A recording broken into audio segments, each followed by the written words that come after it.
输掉了自己的，我输光了所有。 Cerita akan berfokus pada seorang penjudi muda bernama Lu Fei, di mana ia saat ini sedang berada dalam kondisi cukup mengerikan setelah kalah dalam taruhan besar. Selain kehilangan uang, Lu Fei juga kehilangan kehidupannya sendiri akibat melakukan hal-hal semacam itu. 而我接下来要讲的，安静地看过这座城市。 Beberapa minggu sebelum Lu Fei mengalami kondisi yang mengerikan, ia sering berkunjung ke sebuah tempat judi bukan untuk bermain secara legal, melainkan mencari mangsa yang akan bermain dengan memperhatikan berbagai aspek seperti seorang pemula yang kondisi mentalnya belum sempurna untuk bermain. 我的游戏即将开始的凶狠，其实已经输过河的人怕死，任何心狠。 Setelah berhasil menemukan mangsa, Lu Fei akan mengajaknya bermain tanpa sadar jika hal itu merupakan sebuah trik agar si pemula bisa diperdaya dan berakhir dengan mempertaruhkan semua kekayaannya. 每一局摸3张币大小，帮子最大，其次是老婆。注意力，让他认为自己给。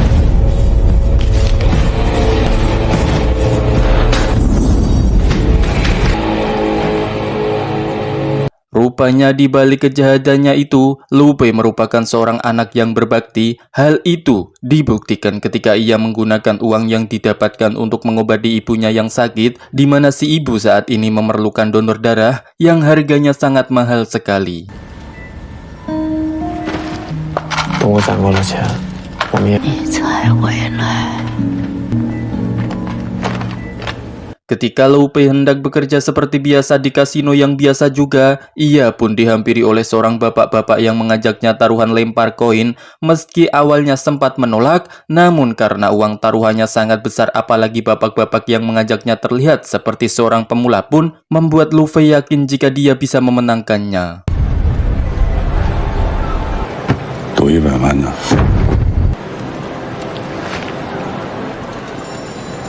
敢吗？ Dan ya, si bapak tua itu rupanya adalah pemilik dari kasino tempat Lu Fei bekerja bernama Tuan Qin. Yang sebelum pergi meninggalkannya, si bapak itu memberikan Lu Fei 7 hari untuk melunasi semua hutangnya dan meminta semua pihak keamanan untuk melarang Lu Fei kembali ke tempat ini. 你是被那100万迷惑了。钱总，以后再让我发现赌场里有这样的寄生虫。 Setelah kejadian di kasino tersebut, kita akan diperlihatkan dengan Lu Fei yang berniat untuk menculik anak Tuan Qin agar mendapatkan uang tebusan. Tidak perlu besar asalkan hutangnya kepada si Tuan Qin bisa lunas kurang dari 7 hari.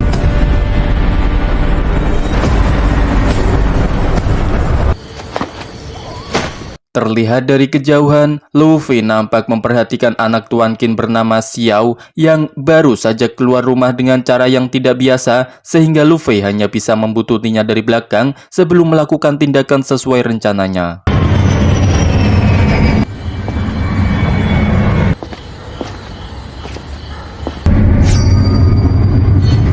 Alih-alih berhasil menangkap Xiao, Lu Fei malah hampir mati oleh Xiao itu sendiri, yang bukannya membunuh orang yang akan menculiknya. Xiao malah mengajaknya makan di sebuah restoran yang buka selama 24 jam. 我叫路飞。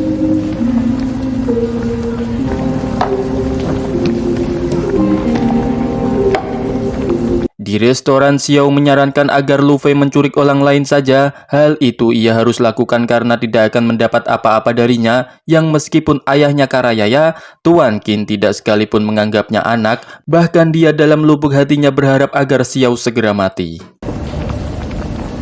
这么晚，你就答应我一件事，你的债我帮你解决。一家都是神经病。 Setibanya di rumah, Lu Fei rupanya diikuti oleh Xiao yang memohon agar dibiarkan menginap selama 1 malam, di mana Lu Fei mengizinkan asalkan Xiao tetap bersikap baik dan tak menyentuh badannya tanpa izin. 你就先收留我1个晚上，回我家我也没法去。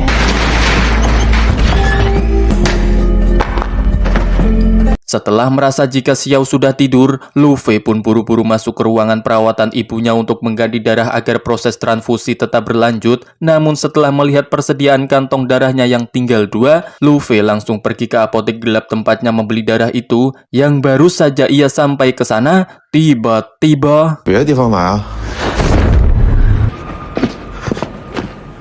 Ya, Lu Fei ternyata diculik oleh Tuan Qin dan diancam agar segera melunasi hutangnya sebelum tanggal jatuh tempo, dan jika sampai akhir tidak bisa mengembalikannya, maka Tuan Qin akan menjual semua organ dalamnya ke pasar gelap yang jelas tidak terang sama sekali. 把好的食材做成了垃圾，还浪费我的时间。第二， Sepulangnya ke rumah, Lu Fei langsung mengusir Xiao dan menghapus jejak spidol di tubuhnya. Dia sangat frustasi dengan apa yang menimpannya barusan sampai akhirnya teringat dengan perkataan Xiao di restoran tempat pertama mereka berbincang yang ternyata Xiao meminta agar Lu Fei menculiknya dan uang tebusannya bebas digunakan tanpa membaginya sepeser pun.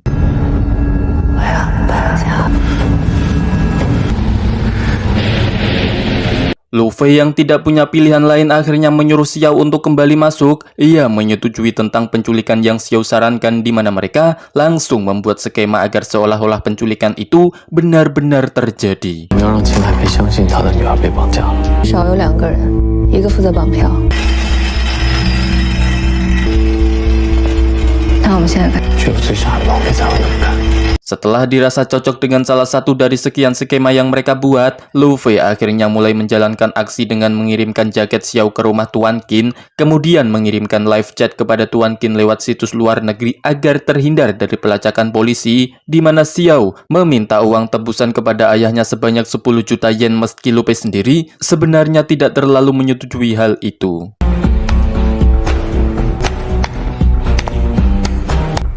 这个邮件也他们出去吧。 如不答， Untuk mengobati rasa penasarannya, Lu Fei pun bertanya kepada Xiao terkait alasannya kenapa dia sampai bertindak sejauh ini, di mana Xiao menjelaskan jika dirinya hanya ingin menjadi seorang anak yang disayangi oleh kedua orang tuanya, bisa bebas melakukan apa yang dia inginkan, tidak terkurung di dalam rumah seperti burung Lu Fei yang saat ini terkurung di dalam sangkar. 爸不会不给你。谢谢他，有时候我都在。 Beberapa waktu berlalu, akhirnya Lu Fei mendapat pesan yang membuatnya cukup deg-degan, namun sialnya pesan itu hanyalah spam berupa promosi agar ia bisa bermain di situs milik Tuan Qin, yang karena waktu terus berlanjut tanpa adanya balasan dari Tuan Qin, Lu Fei memutuskan untuk mendatangi rumah orang tua itu. Yang baru saja ia sampai di sana, Lu Fei terpaksa harus kembali setelah mendapatkan notifikasi dari ponselnya.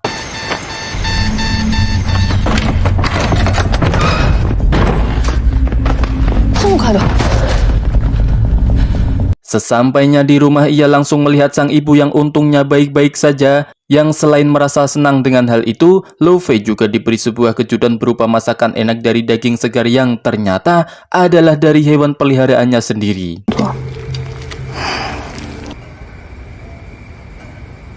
今天下午出门前是我态度不好。 Meskipun masih marah dengan apa yang Xiao lakukan, Lu Fei langsung menyembunyikannya di ruangan si ibu sebelum Tuan Qin menyadari jika anaknya saat ini berada di rumahnya. 你就待在这里。这边上了。 Setelah Tuan Qin memasuki rumahnya, mereka tampak saling bertatap-tatapan tanpa banyak bicara. Yang di momen krusial itu, Tuan Qin malah penasaran dengan sebuah pintu yang terkunci. Ia kemudian meminta Lu Fei untuk membukanya dan memperlihatkan isi di balik pintu tersebut yang ternyata...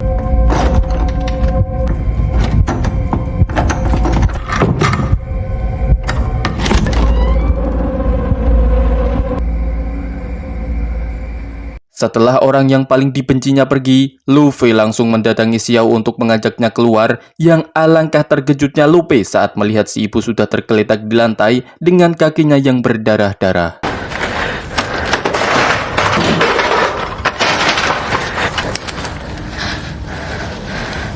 是给他治病用的。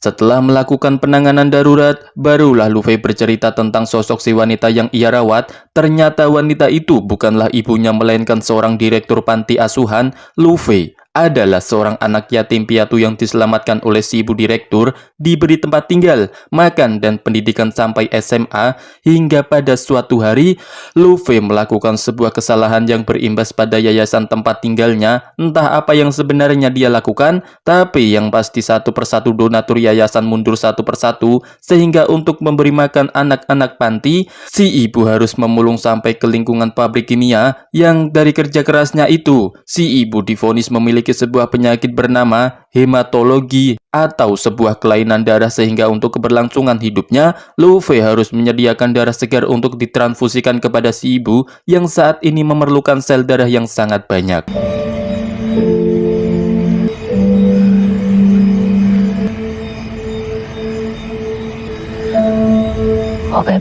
Ketika sedang bercerita itulah, Lu Fei tiba-tiba saja mendapat pesan dari Tuan Qin, di mana ia akan mengikuti permainan Lu Fei untuk menentukan siapa di antara mereka yang akan menang.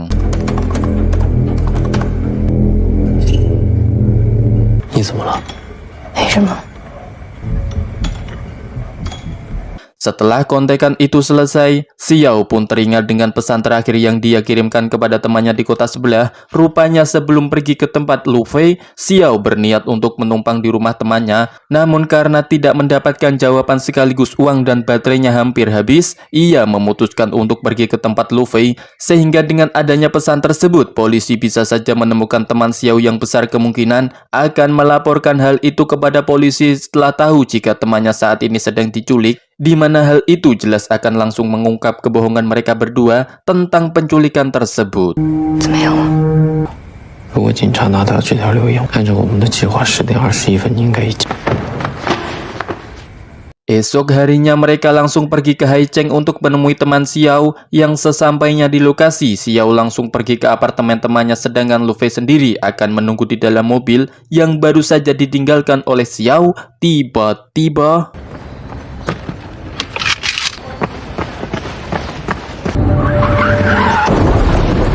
tepat setelah si pemilik mobil yang menabraknya menggedor Lu Fei untuk meminta maaf, seorang polisi juga datang untuk membantu si ibu meminta maaf, di mana Lu Fei langsung berpura-pura teleponan dengan seseorang dan menghiraukan mereka berdua demi menyusul Xiao yang juga sudah selesai dengan urusannya.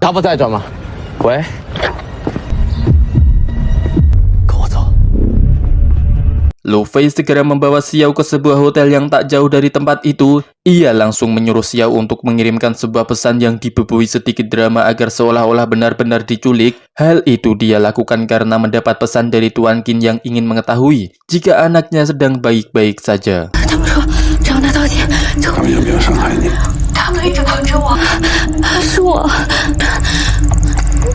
Setelah mendapatkan pesan itulah, Tuan Qin akhirnya mulai luluh dan memintanya menjaga Xiao agar tetap baik-baik saja, di mana Tuan Qin akan menuruti apa yang dia inginkan asalkan anaknya tidak kenapa-napa.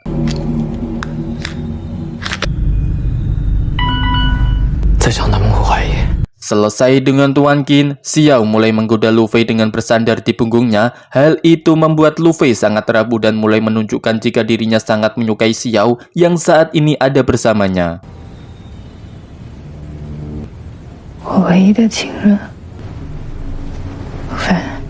Malam harinya Lu Fei membawa Xiao ke Gunung Mingjin sesuai keinginannya. Ia hanya ingin mengenang kenangan masa kecilnya ketika dulu sang ayah mengajaknya ke gunung itu. Meski kenangan bersama sang ayah tidak seindah yang dibayangkan, tapi setidaknya dia masih memiliki sesuatu untuk dikenang.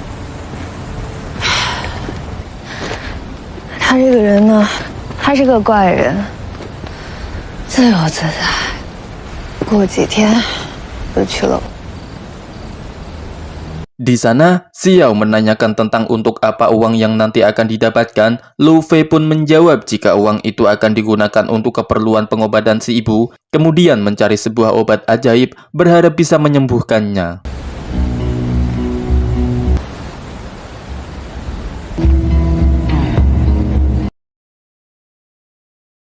Di hari permainan, Lu Fei pun memberikan sebuah gelang pada Xiao untuk digunakan sebagai alat pelacak, di mana Xiao yang merasa khawatir pun menanyakan terkait apakah Lu Fei akan ikut ke Brazil setelah semua ini selesai, di mana Lu Fei tidak menolak dan menerima tawaran itu karena sejatinya dia tidak bisa pergi kemanapun mengingat si ibu yang terus membutuhkan perawatannya.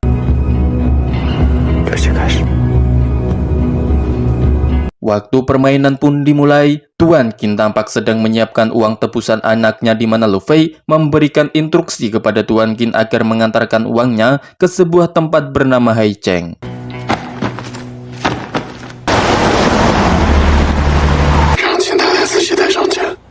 Meski terlihat sendiri, Tuan Qin rupanya dibuntuti oleh banyak sekali polisi yang meskipun begitu, Lu Fei tetap dengan rencananya karena sudah tidak bisa mundur lagi dan untuk lepas dari para polisi yang mengikuti Tuan Qin, Lu Fei rupanya sudah memiliki rencana yang teramat sangat sederhana namun bekerja dengan sangat-sangat baik.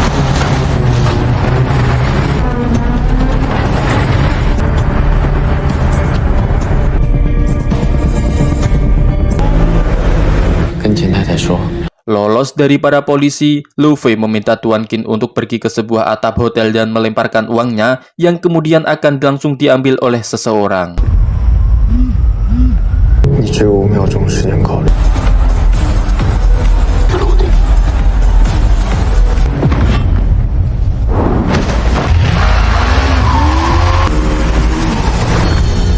Rupanya yang mengambil uang tadi itu adalah Xiao itu sendiri, yang sesampainya ke tempat di mana Xiao dan Lu Fei bertemu, ada seseorang yang menghampiri mereka. Xiao nampak mengenal orang itu, begitupun sebaliknya, yang bisa membuat rencana mereka berantakan.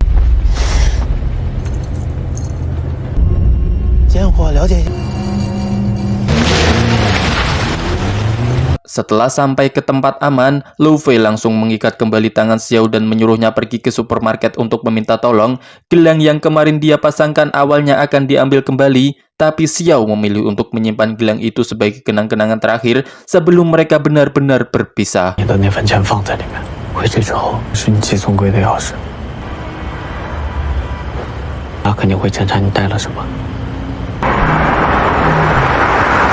Ketika di jalan pulang, Lu Fei malah kecelakaan. Ia juga mendapati ibunya sedang merangkak di lantai yang mungkin karena terjatuh, di mana kesialan itu tidak berhenti di sana saja karena setelah membawa ibunya ke rumah sakit, Lu Fei malah mendapatkan kabar dari Tuan Qin tentang penemuan mayat Xiao di Gunung Mingjin, sehingga selain kasus penculikan ini, Lu Fei harus berhadapan dengan kasus pembunuhan yang hal itu sudah terkonfirmasi oleh pihak kepolisian, sehingga Lu Fei tidak bisa mengelak meskipun bukan dia pelakunya.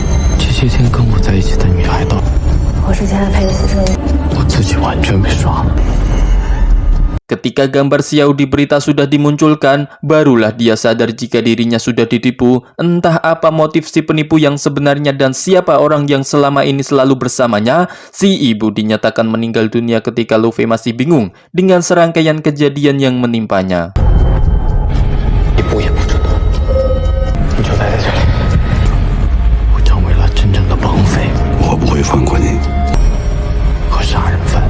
Kematian si ibu membuat Lu Fei sangat terpukul. Ia melampiaskan amarahnya dengan mengacak-acak rumah ditambah dengan sebuah rekaman dari si ibu beberapa saat sebelum dia meninggal dunia.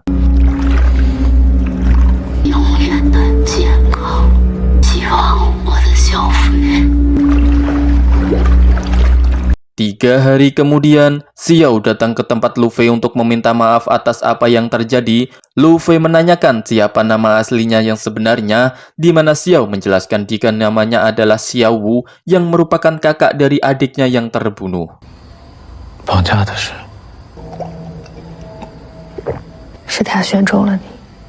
Xiao pun bercerita jika adiknya adalah penikmat bubuk terlarang. Sebagai kakak yang baik hati dan loh jinawi, Xiao pun merampas bubuk itu ketika adiknya masih nge-fly di dalam pemandian, yang karena si adik marah dan mengancam sang kakak sampai mencekiknya untuk mengembalikan bubuk tersebut. Tuan Qin yang kebetulan lewat pun mencoba melari mereka, tetapi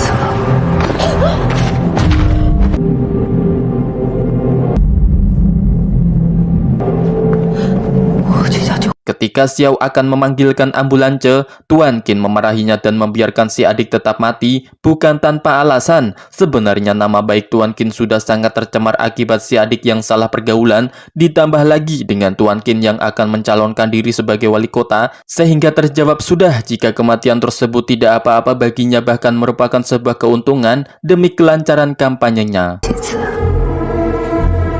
这就会影响他的选举。那刻起我就知道。 Lelaki yang mendatangi mereka ketika selesai menjalankan misi adalah sosok pacar si adik yang membuatnya terjerumus ke dalam lingkaran setan. Ia adalah satu-satunya lelaki brengsek yang membuat Tuan Qin berada dalam kesulitan seperti sekarang. 是他选中了你。绑架的是。 Selanjutnya kita akan dibawa mundur ke waktu di mana Luffy masih menjadi seorang penipu di kasino milik Tuan Qin. Waktu itu, rupanya Tuan Qin sudah mengetahui segala tindakannya. Ia tidak sedikit pun ada niatan untuk mengganggunya dengan alasan jika Luffy adalah anak yang cerdas. Sampai ketika kejadian itu terjadi, Tuan Qin mulai berpikir untuk menjadikan Luffy sebagai kambing hitam dan memulai sebuah permainan dengan Tuan Qin yang menjadi tokoh utamanya. 我们一起经历了那么多，都是假的，是吧？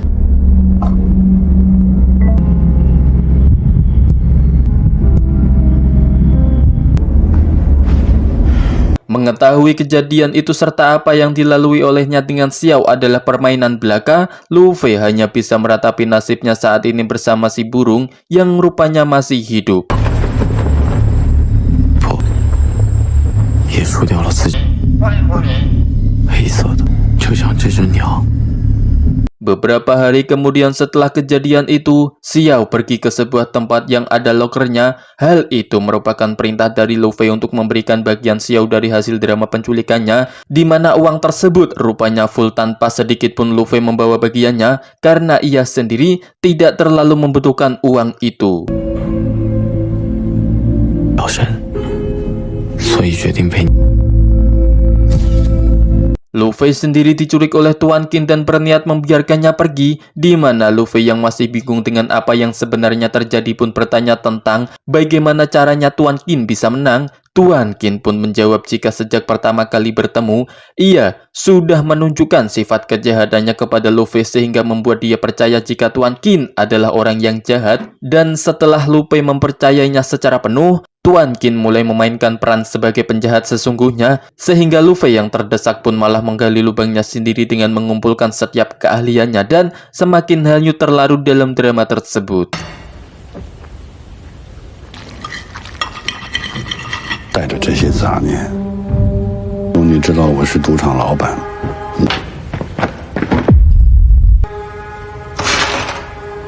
Tuan Qin pun membiarkan Luffy kabur dengan membawa uang tebusan itu bersamanya, di mana Luffy malah menanyakan tentang kematian si ibu yang memang dia mati secara tidak wajar, dan Tuan Qin sendiri mengakui secara tidak langsung jika dialah pembunuhnya.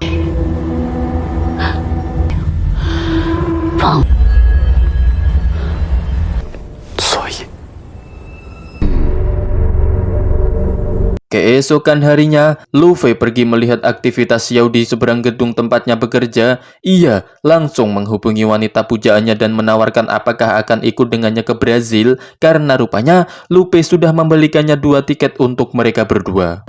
我买了2张票，我准备逃走了。你说个方法。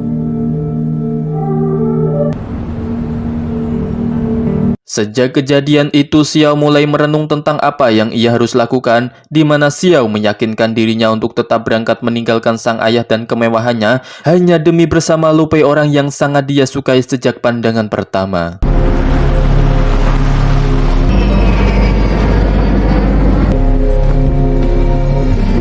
Sementara itu, Tuan Qin yang sedang dimintai keterangan oleh polisi terkait penculikan anak bungsunya malah mendapatkan telepon yang menyatakan jika anak keduanya juga sedang diculik, di mana ia langsung berasumsi jika penculiknya adalah Luffy yang ingin balas dendam, sehingga Tuan Qin langsung menghubungi Luffy untuk kembali bermain lempar koin, dengan Luffy yang kali ini menjadikan kepala sebagai pilihannya.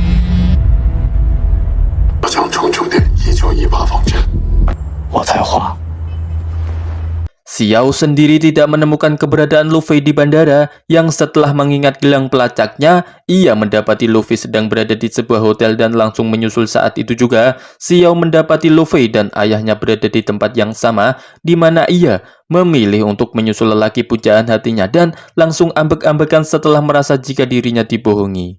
你就是想把我骗上飞机，然后让我爸误以为强迫跟我一起去巴西。现在是在报复我吗？ 就在不久前，我刚喝下你为我准备的红。 Mengetahui jika Luffy masih menjalankan permainan dengan ayahnya, Xiao memberitahu jika saat ini sang ayah sedang bersama polisi untuk datang ke tempat ini, di mana Xiao tak menyadari jika memang kejadian ini sudah Luffy perhitungkan sejak awal. Dan tebak apa yang akan terjadi?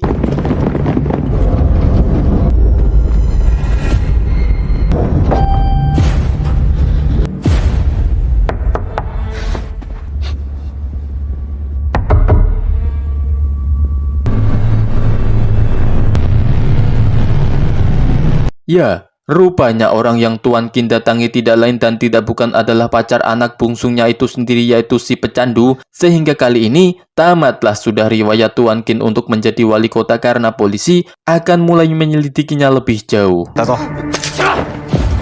这些多，哎，小雨怎么跑去？